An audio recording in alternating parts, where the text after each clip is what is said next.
Everyone, good morning সবাইকে। তাই অনেক দিন পর আবারও চলে এসেছি একটা মিনি ব্লগ নিয়ে। তো আজকে আমি শেয়ার করব আমার what I it in a day. তো ফার্স্টেই সকালবেলা ঘুম থেকে উঠে ব্রাশ করে এখন খাচ্ছি ABCDEFG জুস, যেটা আমি নিজে বানাইনি, আমার মা বানিয়ে রেখেছে প্রতিদিন খাওয়ার জন্য।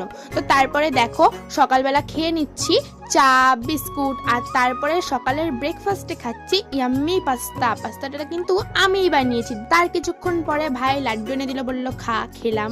তার কিছুক্ষণ পর ভাই আবার গজা এনে দিল, বললো খা। আমার বেশ এই গজাটা খেতে ভালোই লাগে। তারপর তো গুড়ের গজা। আর এই যে দুপুর হয়ে গেছে, দুপুরে আজকে মেনু ছিল মুসুর ডাল, আলু ভাজা, সাথে ছিল চিকেন। তারপরে ঘুম থেকে উঠেই দেখি ভাই নিয়ে চলে এসেছে বিস্কুট আর কুরকুরে, দুটোই কিন্তু আমার ছিল। তারপরে মা চা বানিয়ে ডাকলো যে চা খাওয়ার জন্য।